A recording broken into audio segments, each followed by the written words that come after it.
Dear all, a very good morning. I'm Vaishnavi, Incubation Executive from Atal Incubation Center of Coffee Board. On behalf of AIC CCRI CD, it is my pleasure to welcome you today to today's webinar.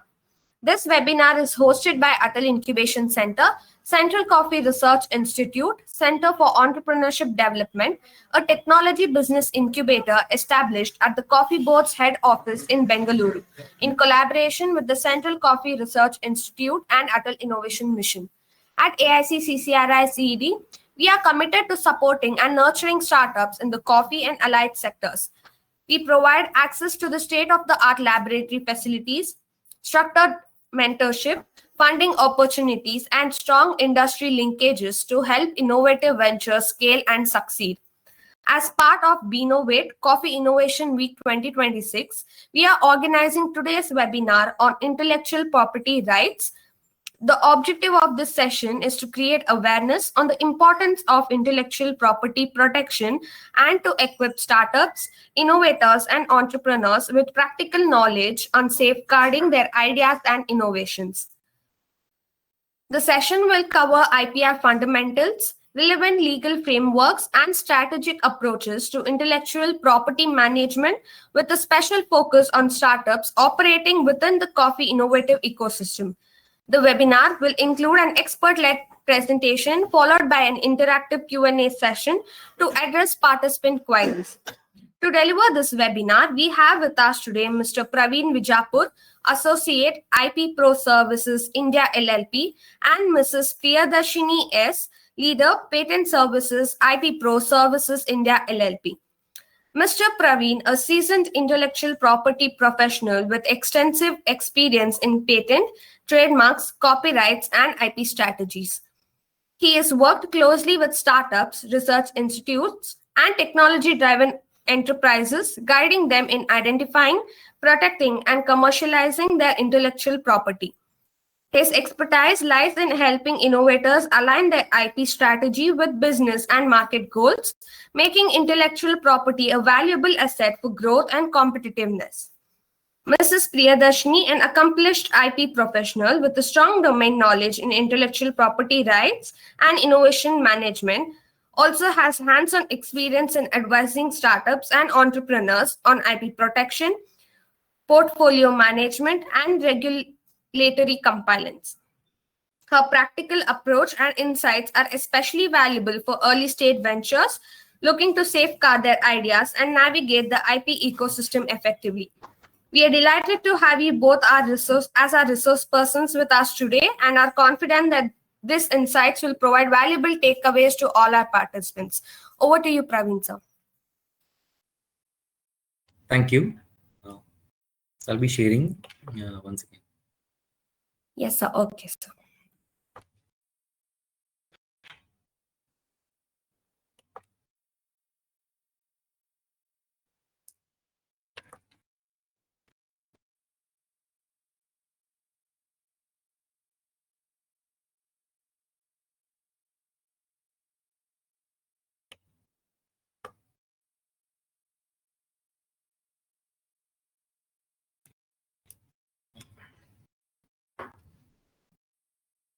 Okay. A very good morning, everyone. Hope you all are doing great. So today, Sir, sorry to interrupt. Yes. Sir, the full screen mode is actually changed. I can see the split screen here, sir. If you can reshare the screen. Okay, 1 second. Yes, sir.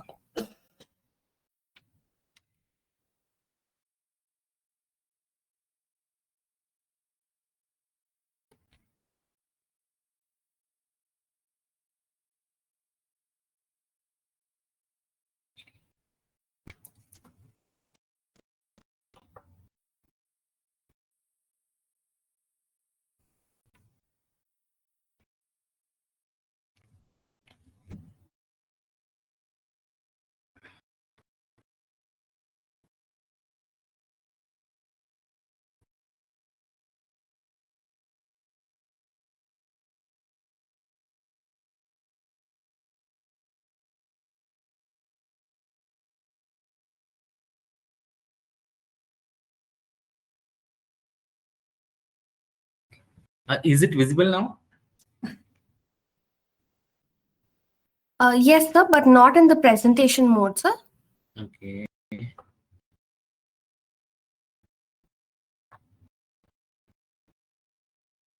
Okay.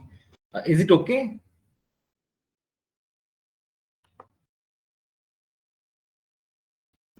So the slides are visible, sir, but if it can be put in the presentation mode, it will be more clear.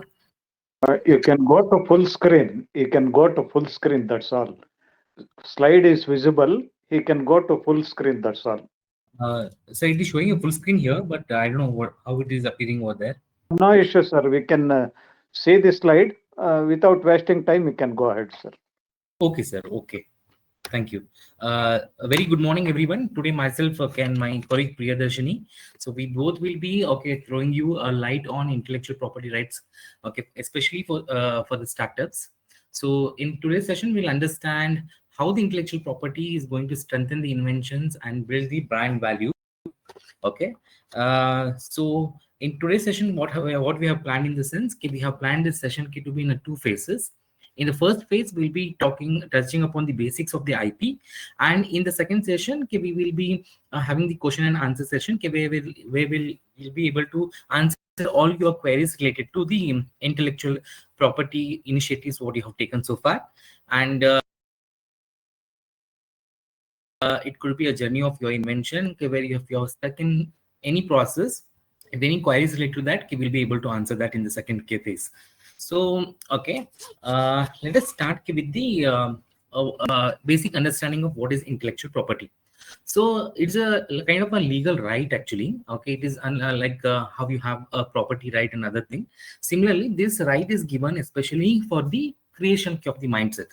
So suppose if you have a unique thought process where you are thinking of coming up with the unique process of manufacturing something, okay, or if you are coming up with the unique thought of coming up with the manufacturing of some product that could actually perform some unique task, or you have the unique idea, okay, where actually you think of coming up with unique name, a brand for your business, or adding or coming up with a unique logos for your business or something.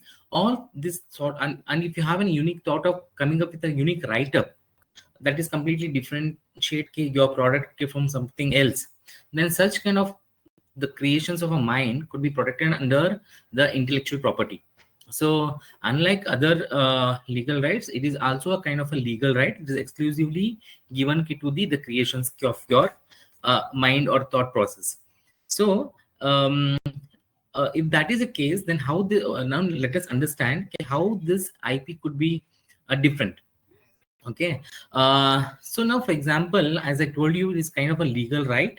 Okay. So it's something quite different from the existing rights. Okay. Like see, in legal framework, when I say that you hold a right on something, what does actually that mean? It means that you have an exclusive right to perform something. But the IP right is something different. Okay. By the time when somebody says that you hold an IP right, it is an exclusive right where it actually used to stop somebody from performing.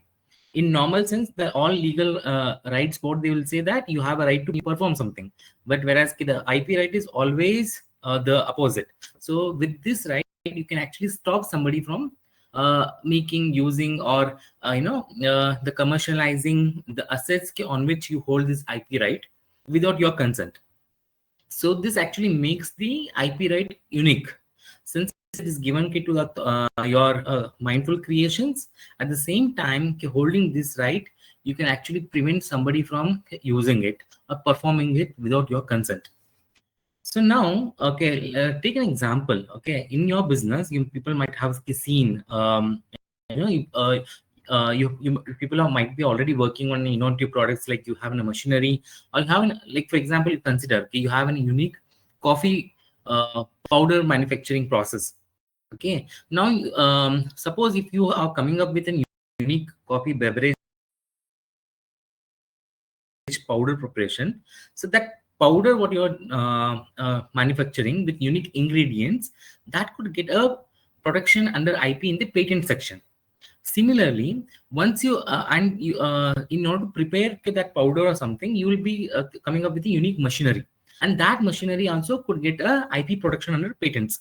Similarly, once your product powder or your composition is ready and you want to sell it in the market, so you'll come up with the unique packaging for that, and that packaging with the aesthetic appearance could be protected under the design rights of the intellectual property.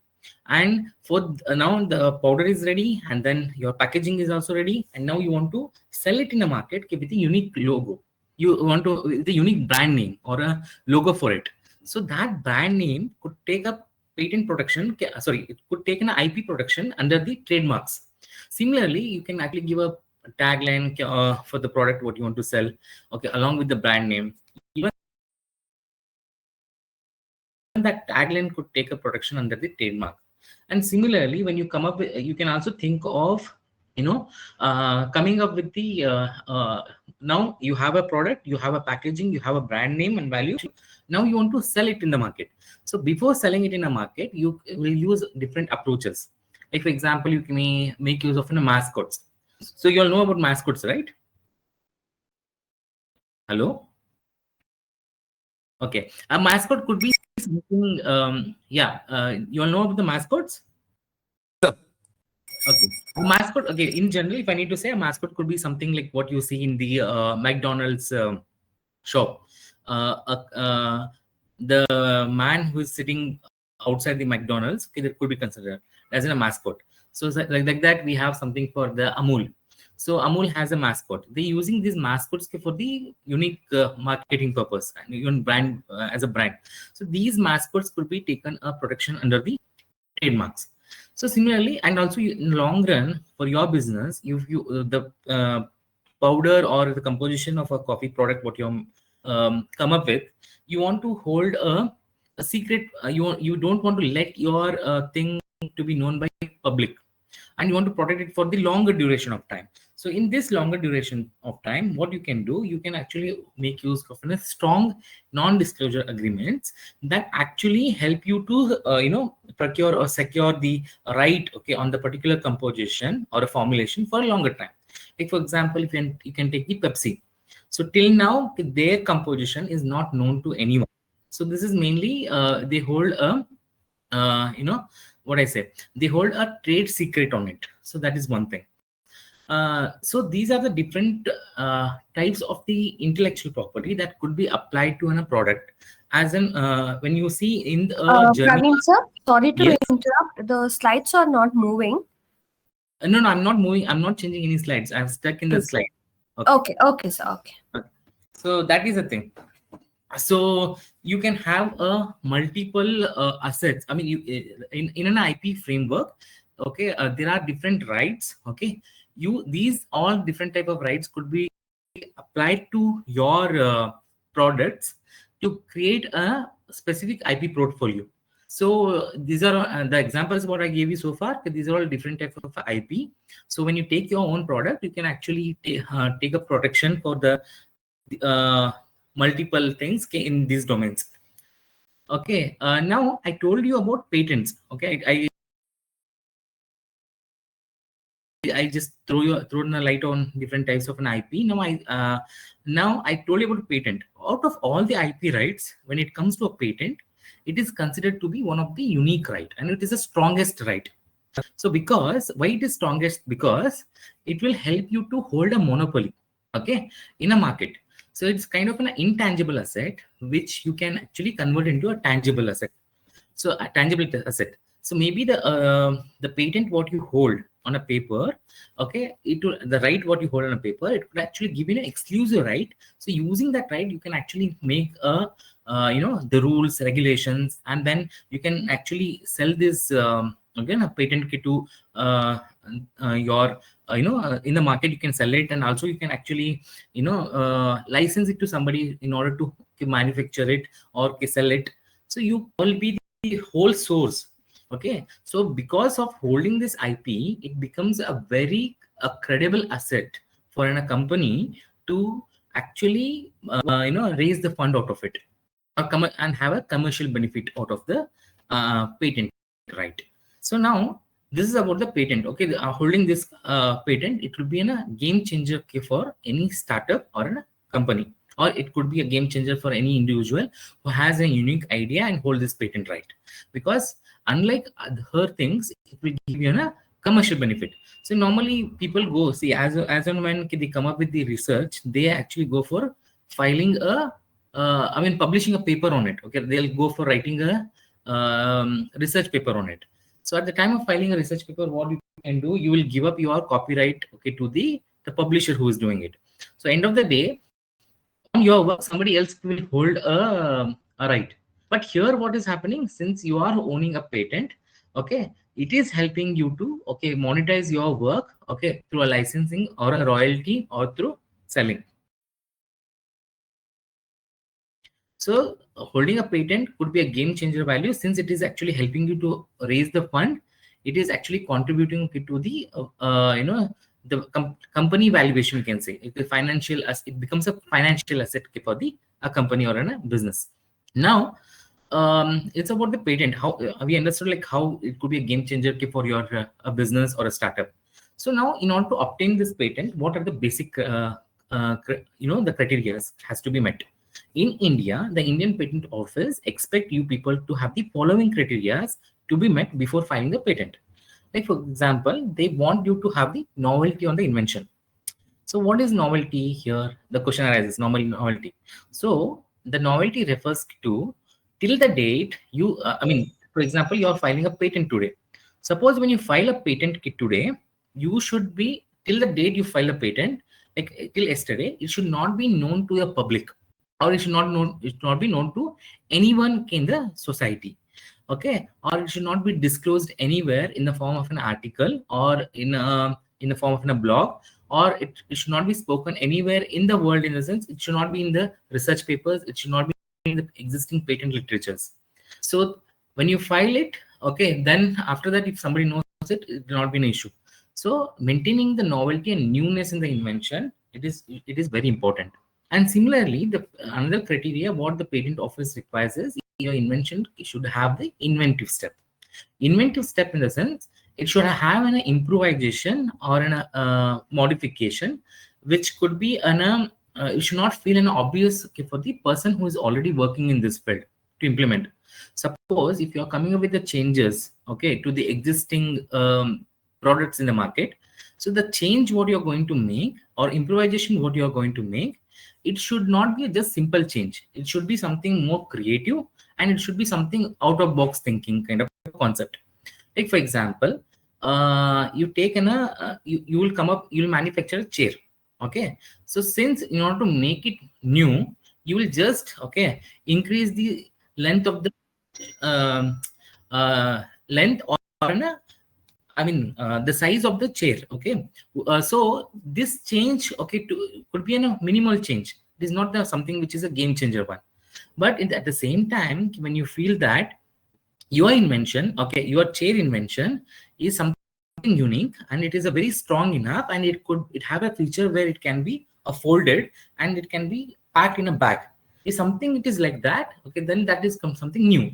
So this inventive step could be a major criteria for you to get a patent. And at the same time, your invention should have an industrial applicability. What is this industrial applicability means? It should be something where you can convert this a product, innovative product, or the creation of a mind in the form of a product, and it should be sold in the industry. So if these three criteria can meet, then it is well enough for anyone to go and file a patent for their innovative creation. So suppose if your invention lacks this inventive step and the industrial applicability, then it will not be a patentable. So now next, we understood what is the basic criteria to obtain a patent. Now let us see what is the procedure that is involved in order to obtain a patent in India. So normally, it is before you even think of filing a patent, it is always best suggestion that you can go for getting a prior art search done for your invention. It's initially it is an optional case, but if you do the prior art search in the initial stage, it could be one of the best credibility for you to apply for the patent.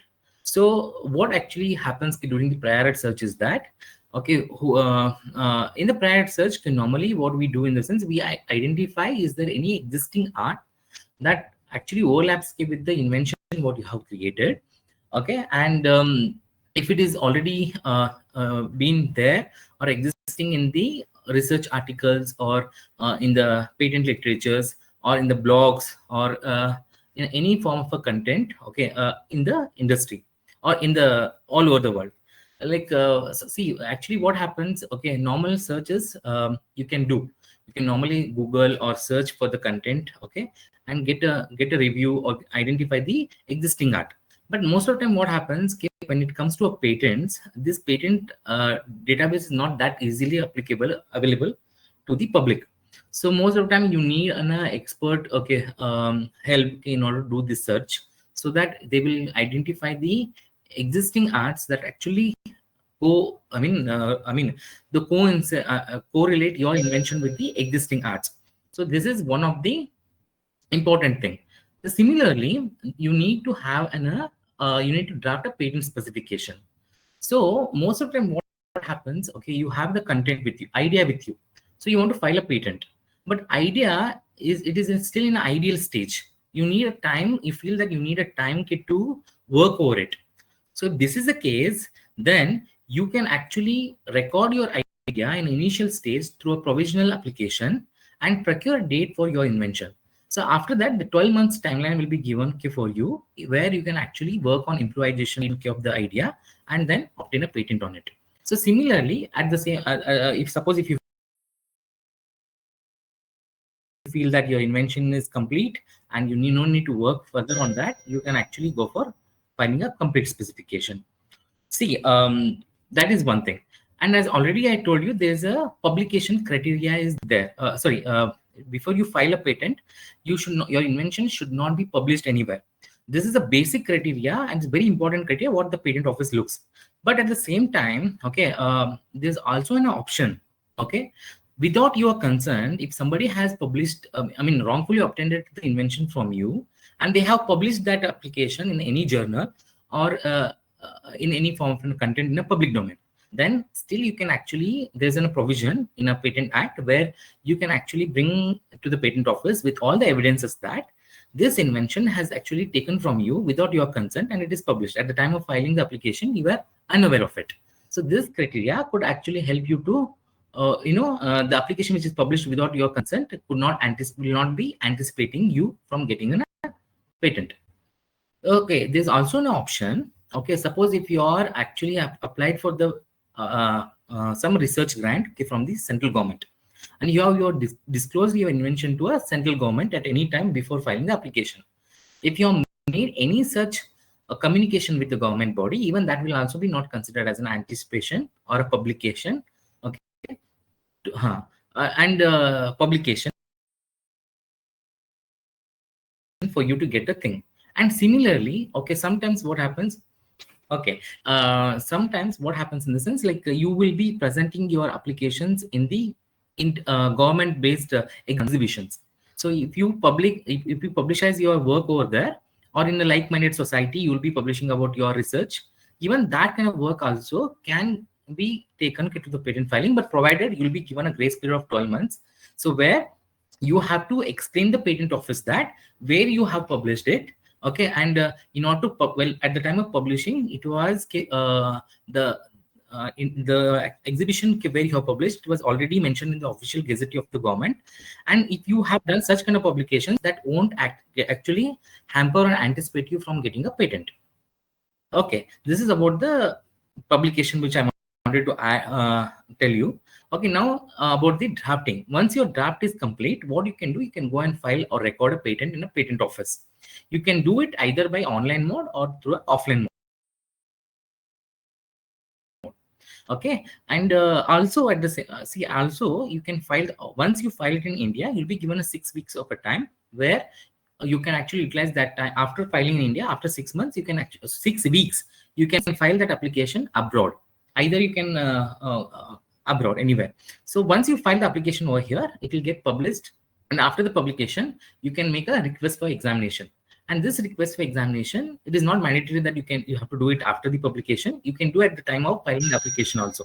So now you have to, once you get the examination done, you will be given the first examination report will be issued from the patent office, and you need to respond to the queries what the examiner has asked, and if the examiner is satisfied with your response, he'll be giving you the grant of the patent. If not, he will actually schedule you in the hearing where you need to in detail explain the queries what the patent office or controller is asking, and then after satisfactory of your input, they will get you a grant of the patent. And whatever patent you are going to get, it will be valid for 20 years in India. Okay, and after the grant, you have to renew that patent for by paying minimal amount. Okay, every year you need to renew the patent to keep the patent active till 20 years. Suppose if you fail to pay this renewal amount, your patent will get, your right will get lapsed. So because suppose you have paid in the first year the renewal fee, and you forget to pay the renewal fee in the second and third year. So during this time, you may lose the right on the patent.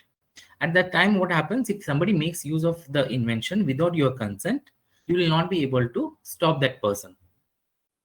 So now let us see about once you at the time when you apply for the patent, what are the common objections that the patent office will raise.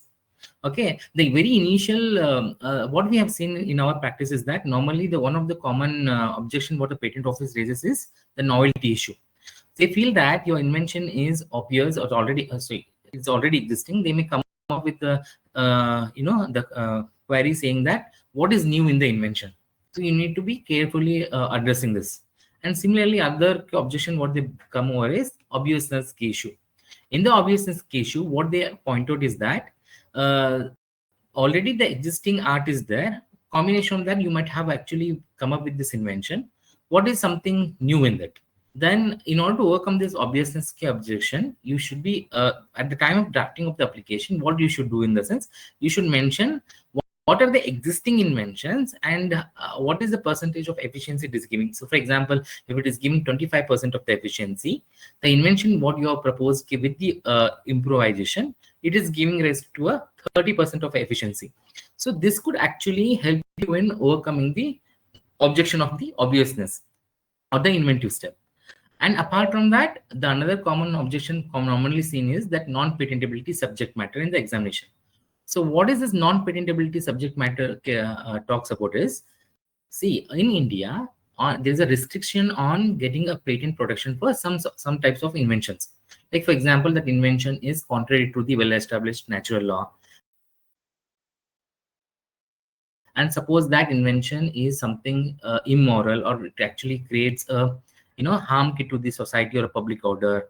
And if it is a invention related to the agriculture or a horticulture, and if it is an invention related to a treatment process, so and suppose the invention related to a traditional knowledge, so these kind of inventions will not get patent protection. So it is always important, you need to at the time of filing a patent, you make sure that the subject matter will not into this category. So similarly, there's something called as a technique. Suppose the another common objection what we have seen is insufficient technical disclosure. So see, I told you the patent office will give you an exclusive right to through the patents or to any IP right to prevent, so that you can prevent somebody from making selling of the invention.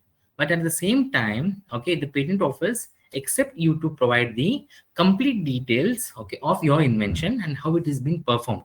So here the main aim or agenda behind this is that the patent office clearly states that your invention, the advancements of changes what you're bringing in the field of science and technology, it should be available to a public.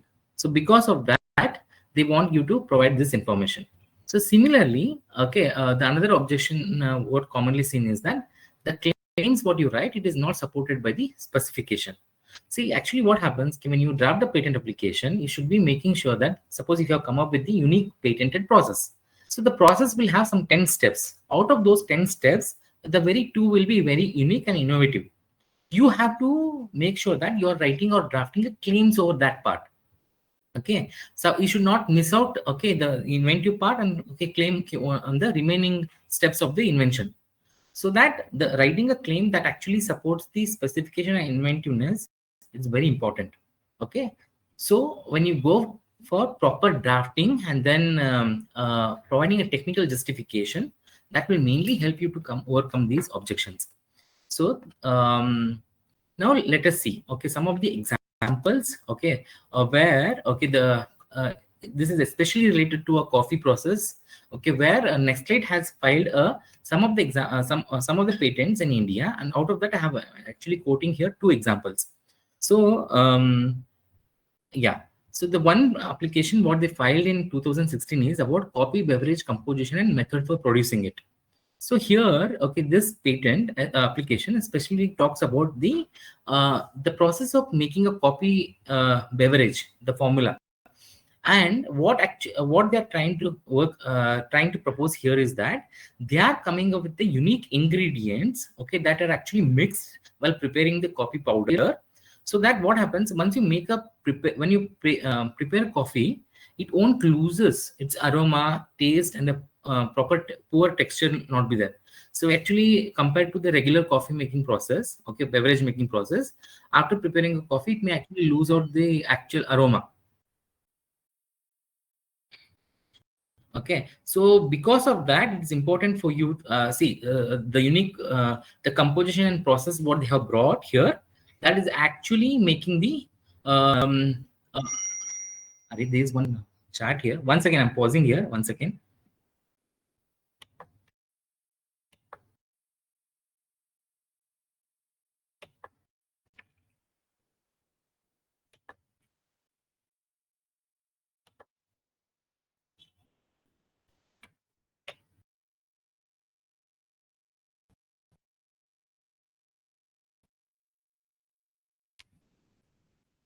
Oh, there. Sir, the thing is that we are still in the first slide, but still I've attached the PPT as file in the chat box, sir. Can reshare it, okay, that's the case. Yeah, okay, sir, okay.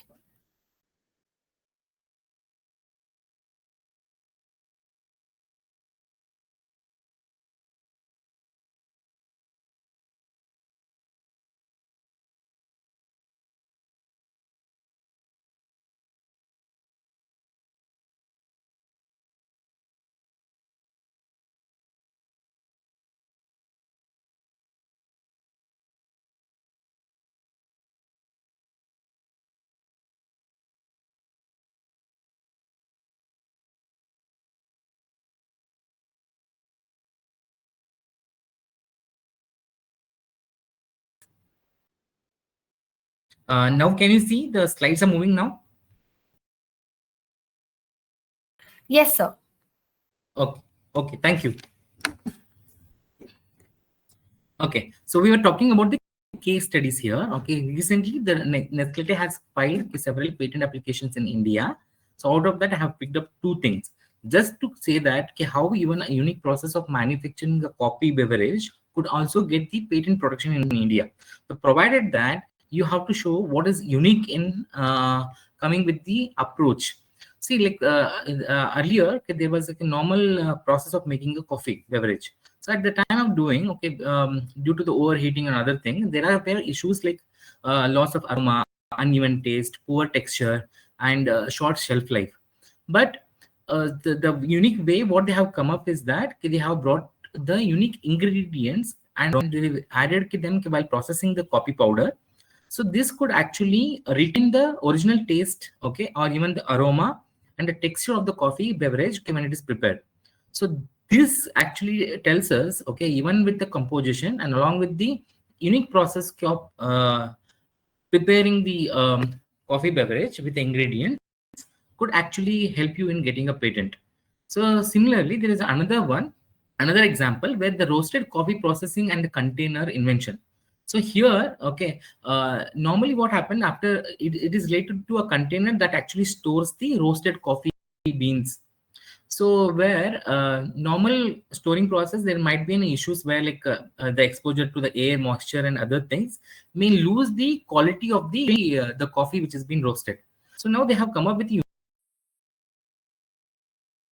unique container that actually prevents the the exposure to the air, moisture, and even the additional environmental factors at the time of the storage. So this will this will actually protect the roasted bean from losing its content.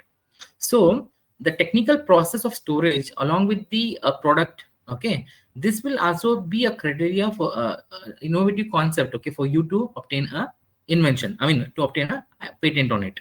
So now this is about the we were able to understand what is the procedure, what is the basic criteria to get the patent, and what are the procedure involved. And also we saw that okay, how people are coming up with the optimization of the process, and then with respect to the container and storage process to get a patent. Now let us see what benefits okay you get while filing a patent in India, especially for the startups. So suppose if you have registered yourself in the Startup India portal and you have a DPIIT recognition certificate with you, then you can actually choose the at the time of applying for the patent, you will be getting a startup status. And similarly, if you hold an MSME certificate, that DPIIT certificate and MSME certificate will actually get you a benefit where you can get an 80% of rebate at the during the filing of patent. Your fee could be reduced to a single individual person filing charges. So this is somewhat the benefit what the Indian government initiative is giving it to you. Okay. So now, okay, this is all about the basics. Okay, what we understood. So now what I'll do, okay, in order to add additional points to this, I'll be handovering it to the Priyadarshini. So she'll be adding some of the valuable inputs to you all. Thank you. Hi everyone, just give me a minute while I take over.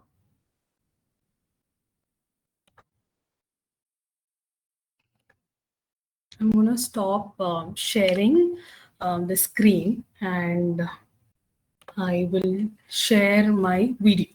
So I appreciate if any of you want to share your video as well. It will be great for us to interact, especially moving to our Q&A sessions. So I know Praveen was taking you through the basics of IP, understanding it. From a strategy point of view for patents or IP portfolio for startups is different based on which stage of your invention, which stage of your business is. So there is no one rule that fits all. So what you have to look at it when you consider IP is your invention or is your creative differentiator is more of a scientific or technological advancement, then you look at it as a patent. If you do not have anything proprietary there, but you have a recipe is something that a patent may not completely protect, then you decide strategically to keep the recipe as a trade secret. If you can have a mixed portfolio, so there is something that can be patented, something that can be a trade secret, and that's also a strategy. So the best way to go about understanding the IP is knowing all the forms of protection and also then deciding how many and which types that will help you monetize or maximize value for your company. Now, the second important thing, be it any form of IP, whether you always have to be very protective of sharing information. I know Praveen gave the theoretical exceptions of, filing for a grant. The patent office will give you an exemption. You're discussing it to somebody else. The patent office give you exemptions. These are exemptions and they are not norms. So in our client practice, we always tell you, you have an idea, you think it is new, the best way is to protect it at the beginning. So you first file something called as a provisional application. A provisional application is a very cost effective. So if you look at, if you have a startup certificate, a provisional application with the patent office in India will cost you 1,600 rupees. It's complete disclosure of your invention. You file it at the patent office, then you're confident of locking in that date with your invention. And then you can go ahead and talk about your inventions to your venture capitalists, to your investors. You can talk about it for a marketing or manufacturing, CROs, contract research organizations, anyways. So filing the provisional is something that we advise all our clients. Without filing a provisional application, at least have a strong NDA, a non-disclosure agreement if it's a trade secret, so that your inventions are protected, it's safeguarded, And that is a very important strategy that should be built within your company itself for any startup or MSME. And you know that whenever there is something new, first is how do I protect it? Now, another strategy will be from a cost-effective marketing strategy. So you have come up with something very new in terms of an invention. You feel that India is a potential market, but also you think that there is potential, say, for example, coffee in other countries like the Americas or the European Union. So you feel there are certain markets where our Indian coffee has a greater market penetration or business impact, and you want to file the patents. Then you also identify that at the earlier stage. So once you file a provisional, you're given 12 months time to file for a complete specification, right? Where you know your inventions already. So you also identify within that 12-month time as to which all countries you want to go in and file. Yes, I will come to your question in just a minute. I know you have raised your hands. I'll just complete those strategies so that I don't miss highlighting on the important points. So build a PCT strategy or a global strategy and enter the markets where you have to enter. Now that is another important consideration. Again, cost will be very important. And if you actually interact, you will know that it also gives you 30 months time to enter these markets, and that is the time where you can take your product or your business, have collaborations, investments from people from those countries, and you can buy that time using this strategy. So IP has two facets to it. One is your invention and another is a strategy. So most of the companies that have used IP today have converted those invention at a strategic tool. So you bring the invention, we'll help you strategize with it. So that is how IP for startups, MSMEs, or even if you're an individual inventor, it will help. Now, I will open up the session because we have another 20 minutes, but we will be here until all the questions are sorted. You can ask us any particular questions and I will be happy to answer.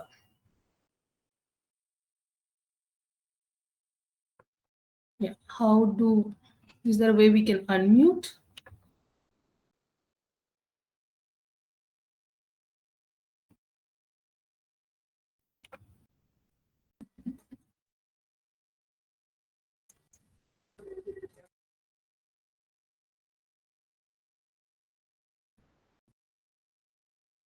Any questions? If you have, please do let us know.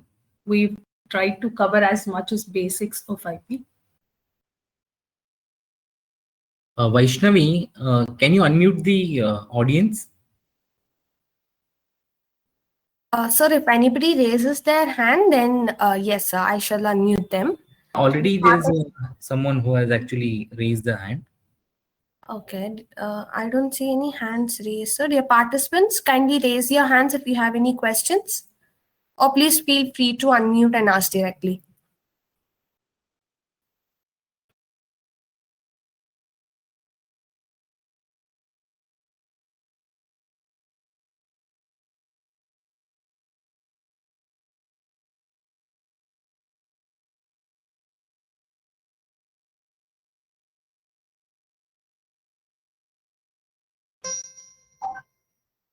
Mr. Nagarajan, please proceed with your question.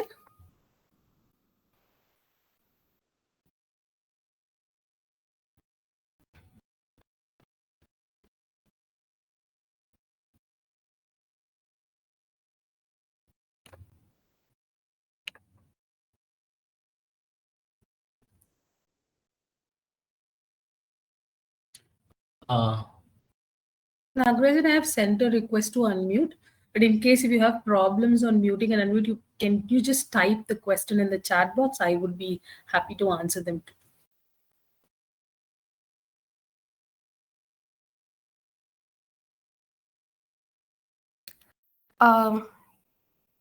We have a direct question in the chat box asking what types of intellectual property rights are most relevant for startups in the coffee value chain, such as the processing equipment, branding, or agri-tech solutions.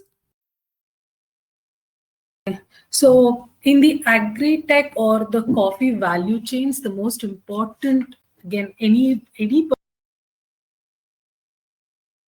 100%, I would say the strongest IP would be the patents. So if you are coming up with any innovative process, any innovative composition, any technical advancement that you think adds even the slightest efficiency or improvement, then that can warrant a patent. So look at it from a patent perspective. Sometimes the strategy is it could be a recipe again, and if you just speak out your recipe or give it in public, then you can have a patent, but then it is easily modified, right? Then it loses its value. Strategically for them, we tell them keep it as a trade secret, do not go for a patent. Apart from them, definitely your design, aesthetics of your packaging, your products, your coffee mugs, any of those can be a design applicant. And then you can also have trademarks, definitely. Your brand name and your brand value is trademark. Of late, one of the few queries that we get or innovations happening in the agri-tech space is like a lot of people are coming up with interactive applications, mobile applications, and they ask us, can these applications, especially supply chain kind of applications or storage kind of applications, but it's a mobile application, it's a software, can we file a patent? That's one question that we frequently get requests from the clients. Now, until a few years back, softwares had a complete, ban, I would say, or they were not eligible for production under the patent. Now, Patent Office has revised its standards, and if your softwares have an application, which means they are doing something more, and if that application can be listed out, not just being a method, but the method has some kind of an end application, then sometimes it can also be patented. But this is case-to-case basis. So you might want to discuss with this what your application is trying to do or what problem is trying to solve and how it is trying to solve. So those kind of applications, if it can be provided with sufficient data, the data, especially what Praveen talked about in terms of technical advancement. So those kind of innovations still can be patented, and that can also give you a monopoly. So along the coffee chain, in my knowledge, I can say patent, trademark, designs, copyrights, if you can come up with jingles, it's also a good, interesting form of IP. I hope that answers your question. Yes, ma'am. Thank you for answering it. Mr. Nagarajan Muthuswamy, so your hand was raised. Do you have any questions to ask? Okay. We have another hand raised by Mr. Murtaza. Please go ahead. Good afternoon, ma'am. Hi. I'm Murtaza. So I wanted to ask that startups who have a limited budget, how they can prioritize or manage their IP filings? I know that's a very practical question. We can talk hours on theory, but end of the day, when it all comes to protection, definitely your goals have to align with your cash inflow, right? So for a startup, my advice is first identify what is your business going to be dependent on. Not all businesses are purely innovation based. Sometimes businesses try to address a gap in the market, and that is their unique strategy, right? So in that case, then you don't have to spend anything on patents or IP. You will be prioritizing marketing, being the first in the market entry, and then having your brand value there. But certain businesses have that unique product or a unique invention.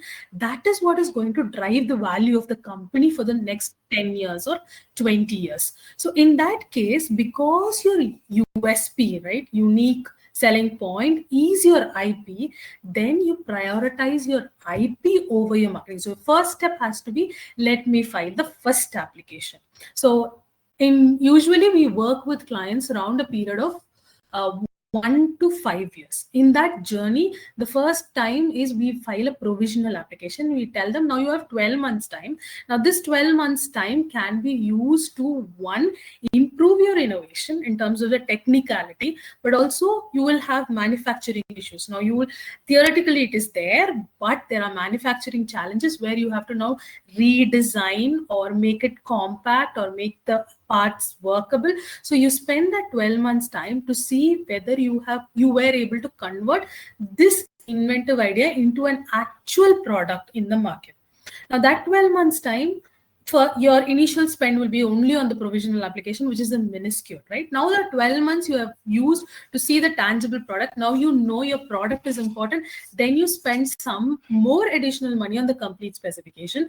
And you also now at this point decide whether it is only India my market, or my product is so good that I want to have another 5 markets. So that time I'll file a complete in India, and I will also open the gate for international market.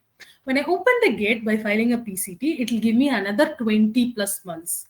What do I do in this 20 plus months? I don't go and spend money filing patents. I go and seek partnerships in all of these different geographies, saying that, see, I have a complete application. I have a gate open for a patent to be filed in your country also. This is a very unique product. If you're interested, we can be partners. You take care of the patent in your country. Whereas we will have an engagement kind of a model where patent is your cost, we will give the knowledge transfer, and you can have like a structured deal, right? So that will give you a cost saving. So how we generally strategize, this again is not like again a one solution for you.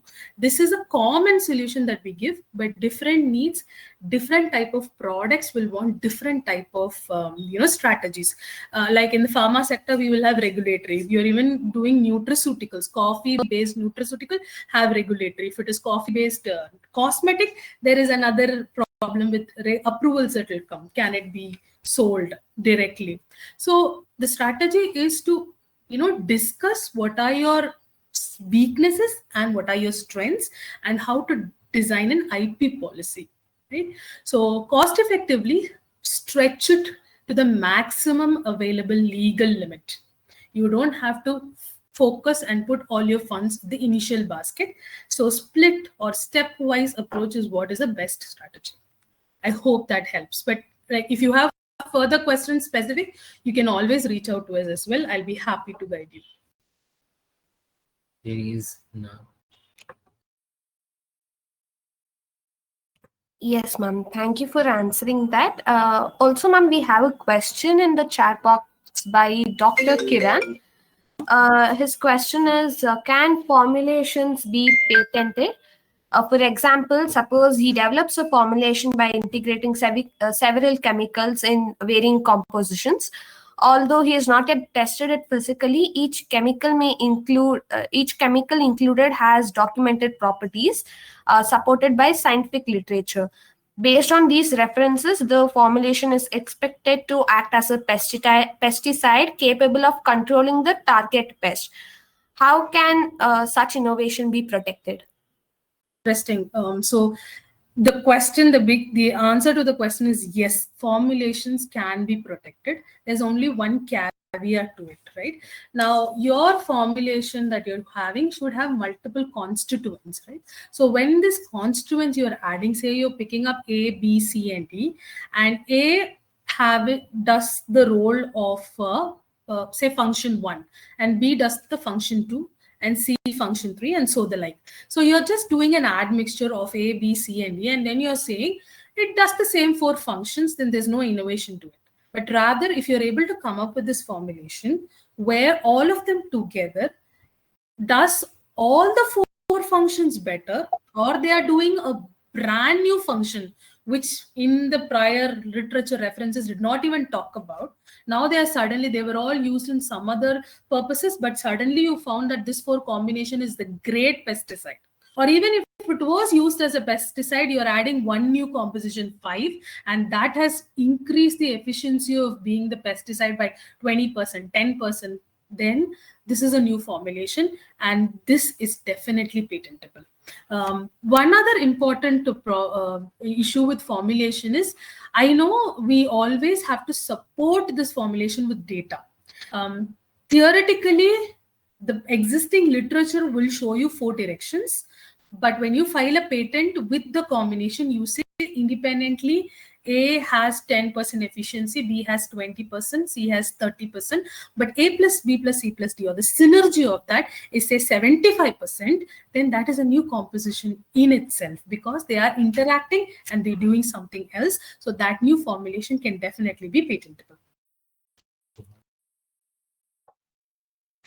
Yes, ma'am. Thank you for. Okay, there's a follow-up question related to the same. The formulation is its first of its kind, and the approach is new, and there are no products in this line.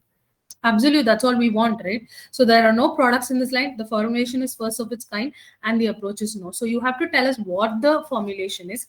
Say, what are the individual constituents of your formulation, how they are new, and new, again, like how Praveen said, it may not have been there, but you also have to show that newness has some efficiency or some technical advancement.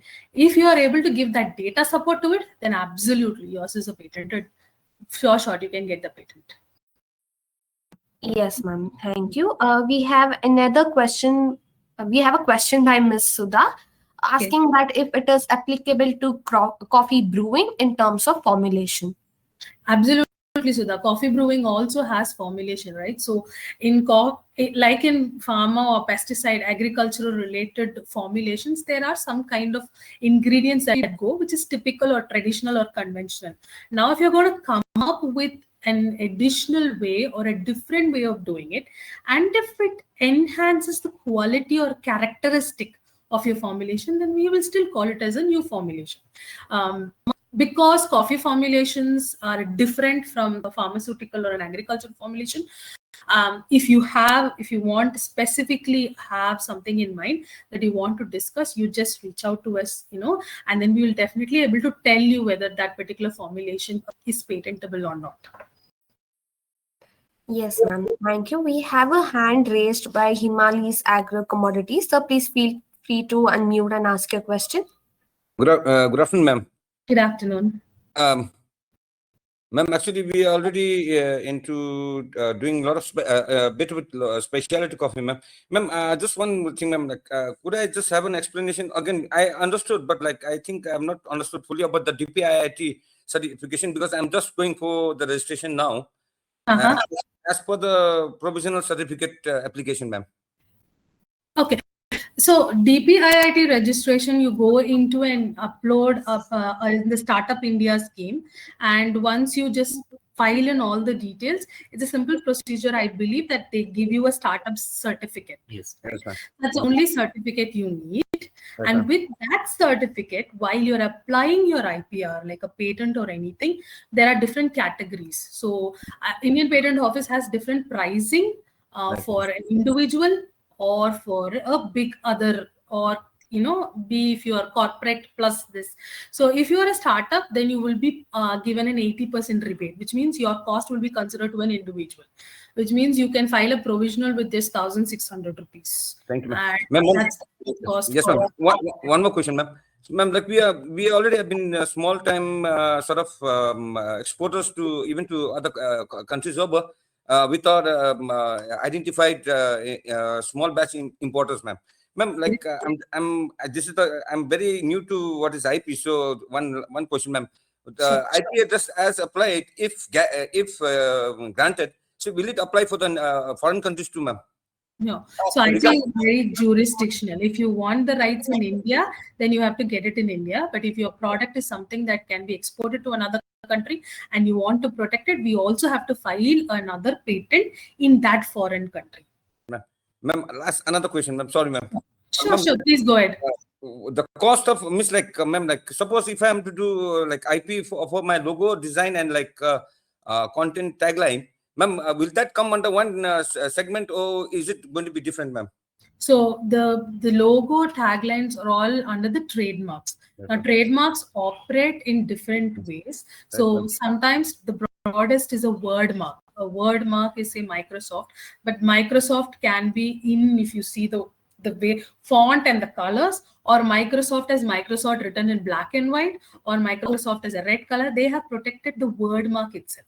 That's the strongest. That means nobody can make any color variations. Thank you, Then ma'am. you have the color mark to it, where you know that a particular color is what I want, and then you have that whole word mark along with the logo, right? So that is a combination, right? So you are protected along with the combination. Thank you, ma'am. So the strategy is, typically I tell my clients, first, if your word mark is very unique, you go and ask a very broad trademark. Thank you, But ma'am. most of the times, because we are all limited by our language capabilities, it will be slightly similar to some other marks in the market, right? Yeah, ma'am. Then you design a logo, you have it, and it's a composite mark. So it Thank you. becomes all together. That also you can protect it. Taglines are protected, under copyright law also, like the jingles and taglines. Okay. So you can choose your protection based on it. Right, ma'am. Ma'am, just one, ma'am. I forgot about infused. Okay, just one question, ma'am. I actually have. Please take all the time. Don't be sorry about asking questions. We are here to help you.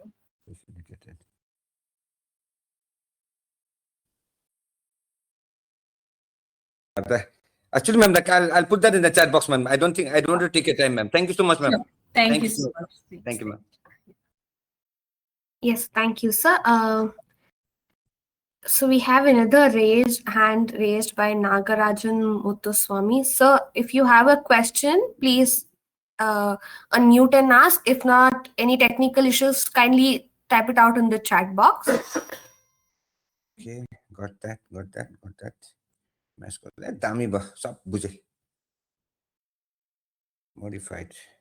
Right. Okay. So, ma'am, further today's session, also, if we get any relevant questions to today's topics, we shall forward it to you further. And with that, any other questions, dear participants? Okay. So, as we now move towards the conclusion, I kindly request you all to turn on your videos.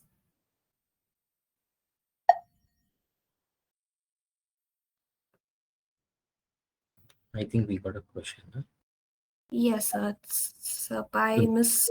Sudha asking that a conversation of patent is to be done regional, state, national, and international to be taken. Okay.